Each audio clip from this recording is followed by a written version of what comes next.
I am Kesten Rono, and you are here for yet another After Dark audio only exploration of A Course in Miracles. Thank you again for joining me. I would like to remind you that you will yet learn that peace is part of you and requires only that you be there to embrace any situation in which you are. And finally, you will learn that there is no limit to where you are, so that your peace is everywhere as you are.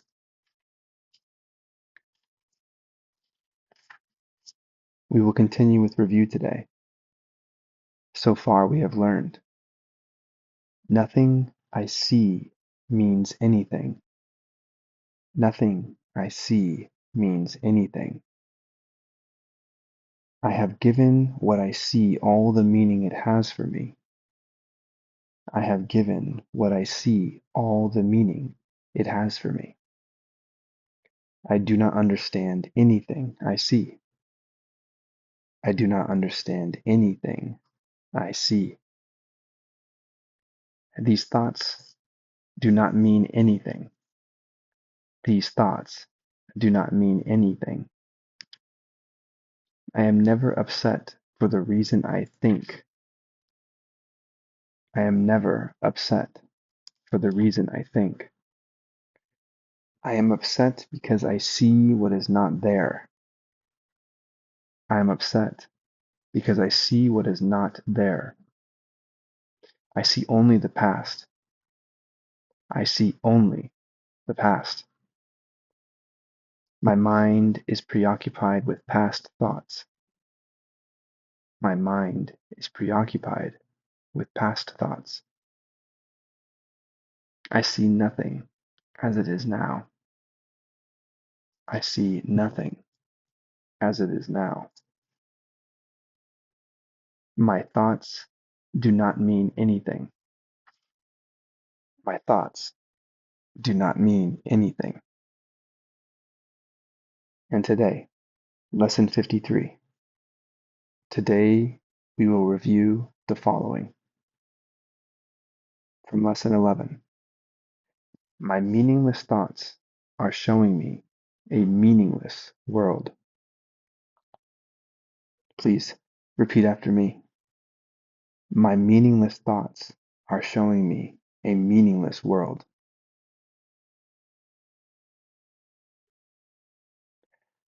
Since the thoughts of which I am aware do not mean anything, the world that pictures them can have no meaning. What is producing this world is insane, and so is what it produces. Reality is not insane, and I have real thoughts as well as insane ones. I can therefore see a real world, and I look to my real thoughts as my guide for seeing. Please repeat after me. My meaningless thoughts are showing me a meaningless world. Since the thoughts of which I am aware do not mean anything, the world that pictures them can have no meaning. We are becoming aware of that we are thinking, that we think we are thinking, and that our thoughts are meaningless, and therefore what it is that we see around us, created with our thoughts we are accepting, is also meaningless. What we are thinking has no meaning, and so what we see based off of that thinking, how we are defining everything around us, also has no meaning.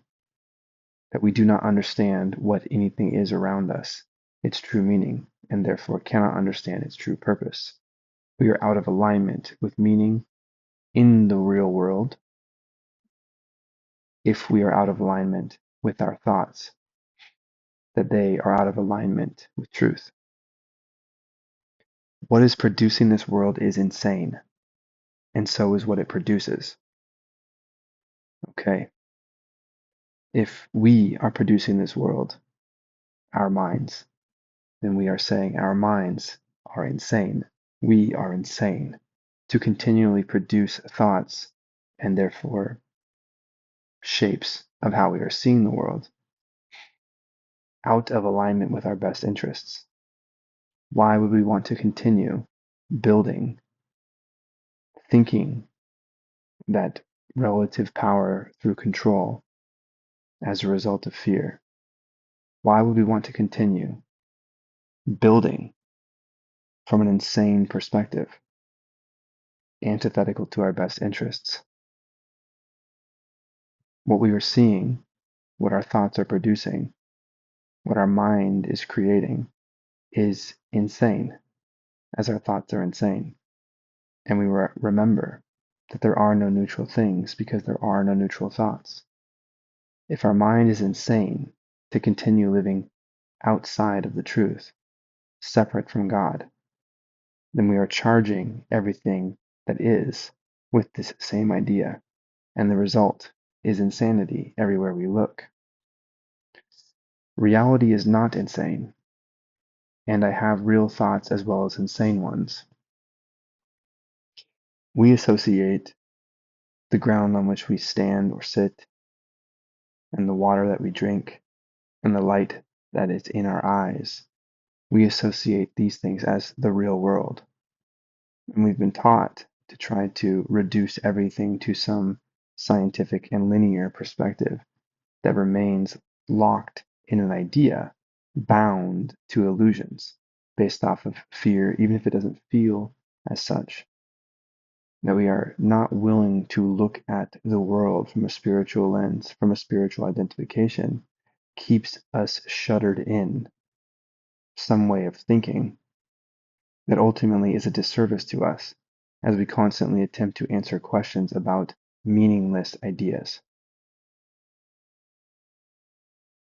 Yet reality is more like true vision, something transcending the body.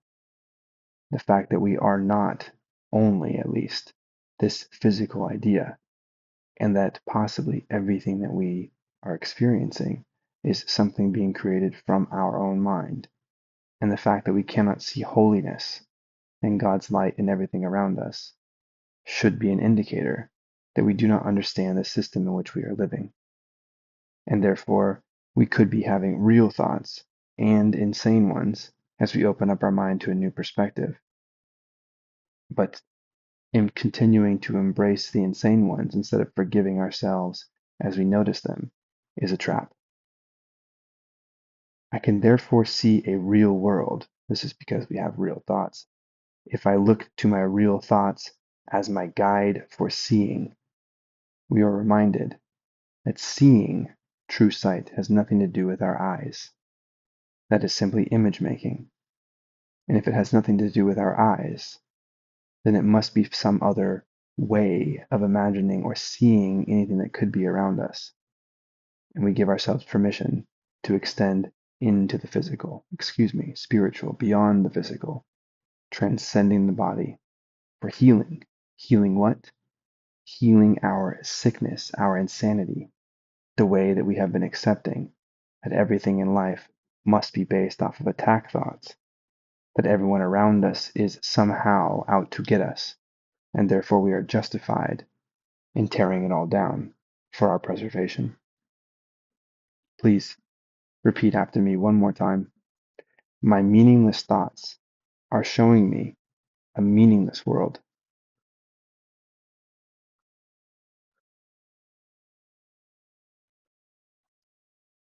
Number 12. I am upset because I see a meaningless world. Please repeat after me. I am upset because I see a meaningless world.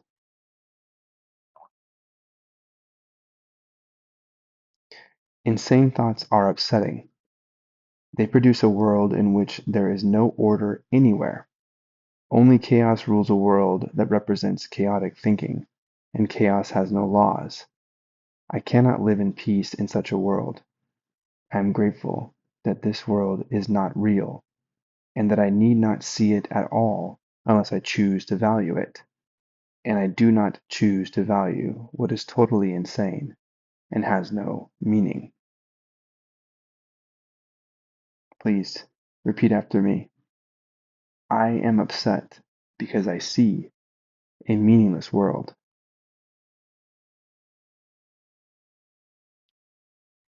Insane thoughts are upsetting. Yes, if we were able to recognize our insanity, we would notice how upset we are that we are craving some other idea, more meaning, and from meaning, new purpose.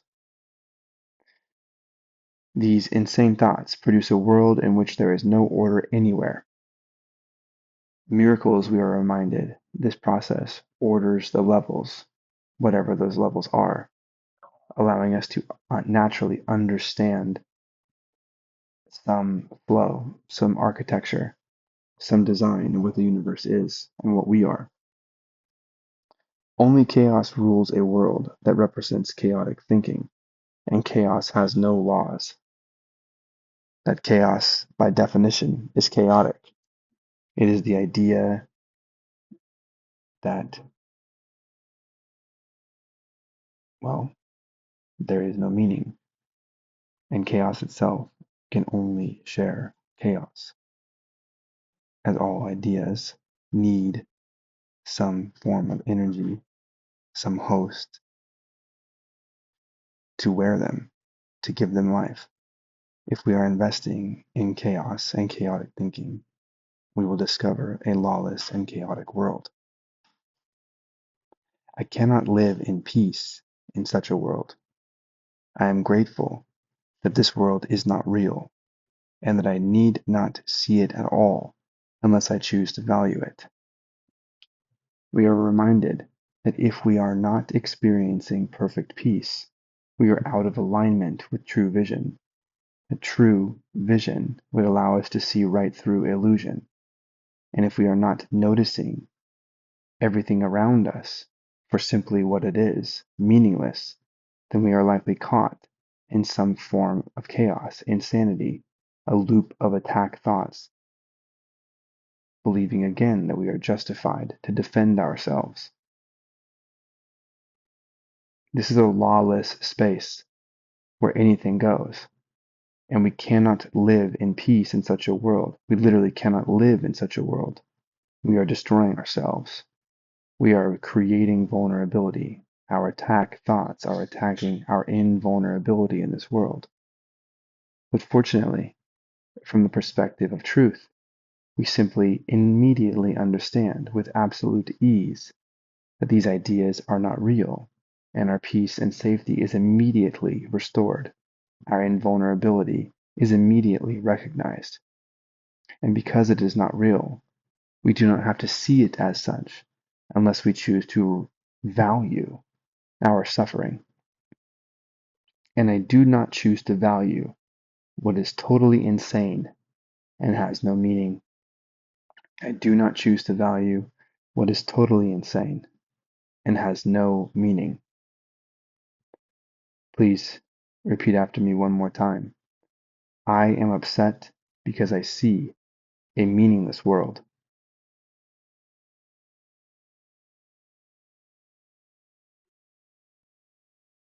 Number 13. A meaningless world engenders fear. Please repeat after me. A meaningless world engenders fear.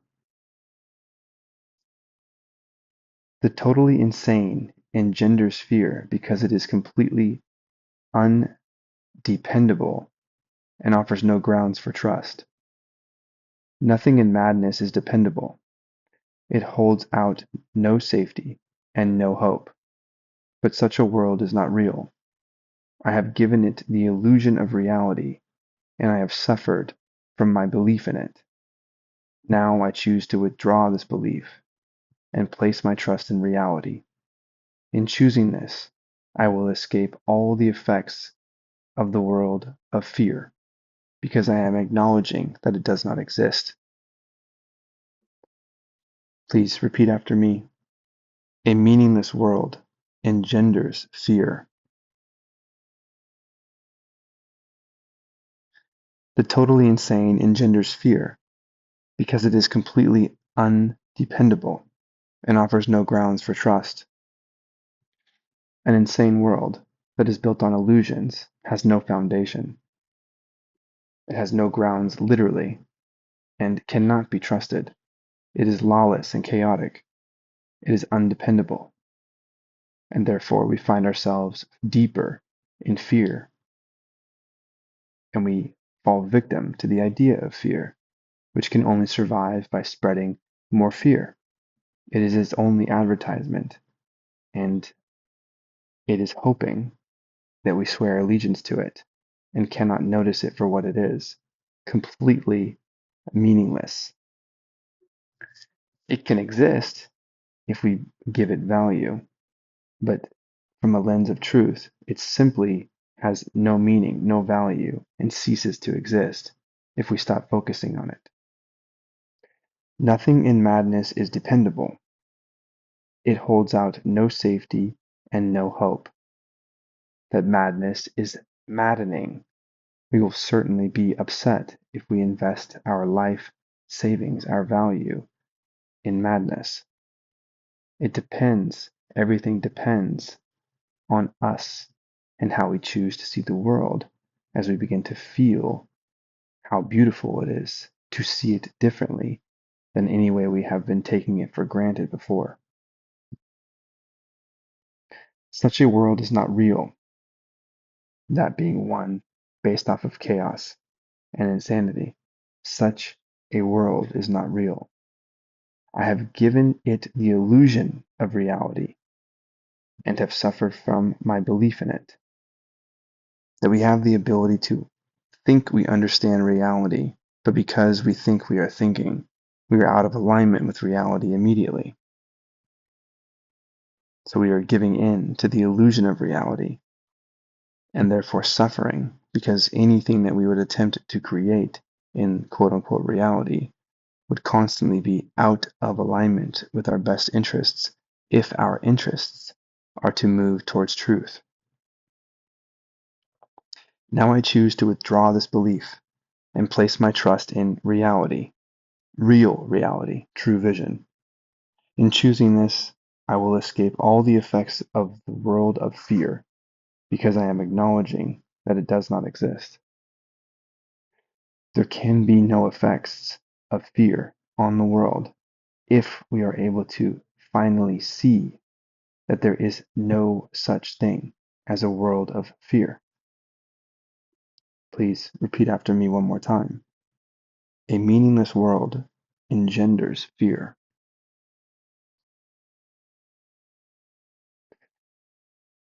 Number 14.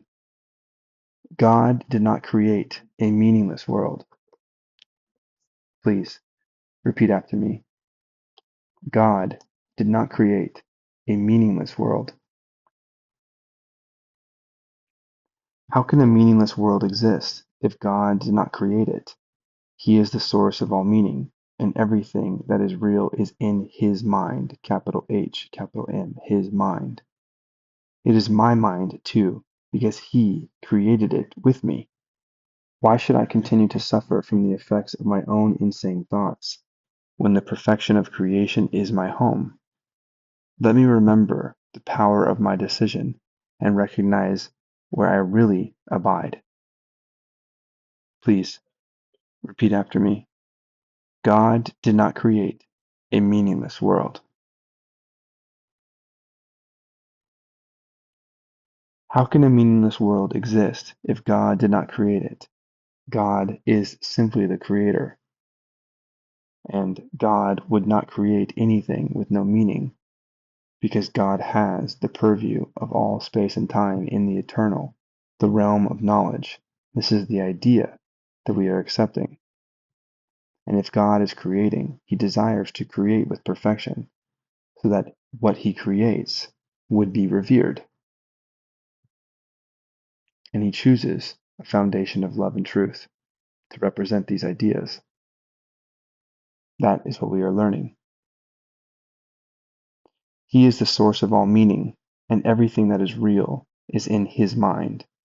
that what is in his mind, the realm of knowledge, is literally where meaning comes from. He is the source, capital S, of all meaning, the realm of knowledge, eternally so.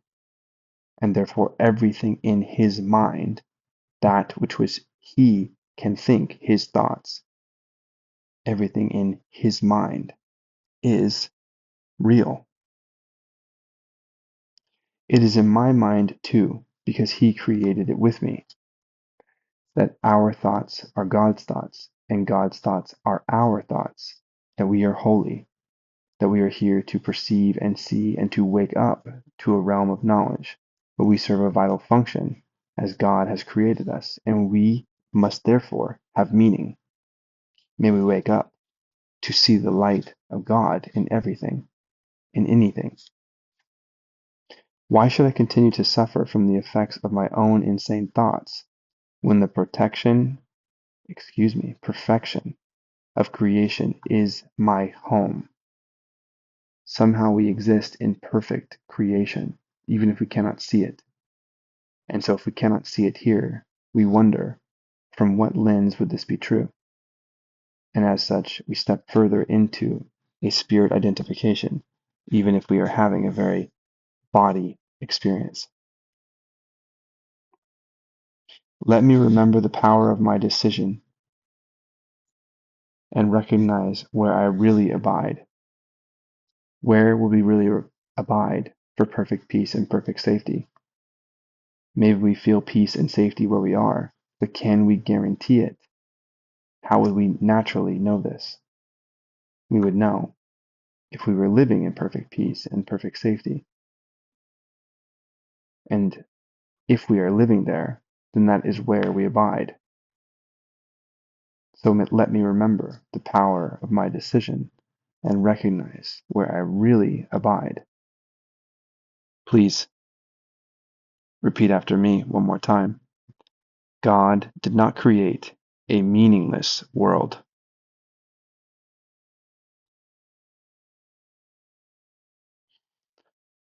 Lesson 15.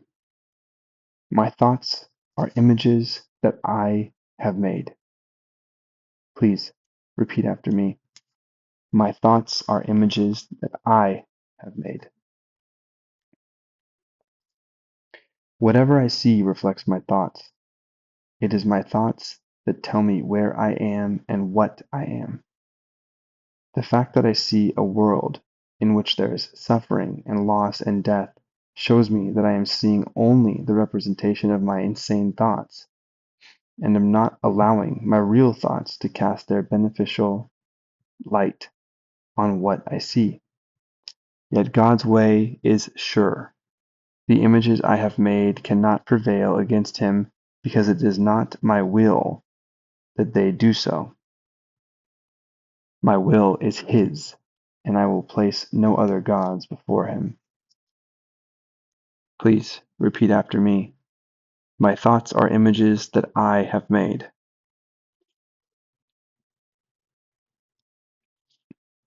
Whatever I see reflects my thoughts. This idea harkens back to there are no neutral things because there are no neutral thoughts. That somehow we are projecting ourselves from our minds and receiving information back in the light or ideas that are reflected back to us. Whatever I see reflects my thoughts. It is my thoughts that tell me where I am and what I am. And we are reminded that our thoughts are God's thoughts, and God's thoughts are our thoughts. And it is these thoughts, the miracle itself, that tells me where I am and what I am. What are we? Where are we? The fact that I see a world in which there is suffering and loss and death shows me that I am seeing only the representation of my insane thoughts, and am not allowing my real thoughts to cast their beneficial light, beneficent light on what I see. Okay, we are obfuscating God's voice, God's light, by electing to place value in a world where there is suffering and loss and death. You and I take this as a very normal practice and normal feeling in this world. But this text is asking us to expand our minds and make announcements that these things are not real, that we do not need to live in suffering and the perception of suffering. We are seeing only the representation of our insane ideas, chaotic with no order, and we are clamoring for order. A lack of order is manufacturing our maddening insanity, and we are not allowing our real thoughts to reveal the light that is within us and within them, within the objects that are around us, that we want to charge our thoughts with God's light, so everywhere we look and everyone who looks at us is receiving God's light. This is the world in which we want to abide, and we cannot provide our allegiance to illusions if we want to arrive here. The images I have made cannot prevail against God, because it is not my will that they do so. My will is His, and I will place no other gods before Him. We are not independent of God, and we are never alone. And the will we have for anything comes from God in our creation. That our thoughts are His thoughts, and His thoughts are our thoughts. And if we may simply notice, we will become a part of God's will, God's plan. And therefore, we need not look to other idols or other gods as equal as all things that we are experiencing would be created in God, the Creator. So, feel our way through life and enjoy experiences that allow us to quote unquote wake up. Where we wake up is to God. Where is that? Deep within ourselves. And there is no escaping this. I would imagine that once this idea becomes present, we may then look around the world and laugh in true happiness. Please repeat after me one more time. My thoughts are images that I have made.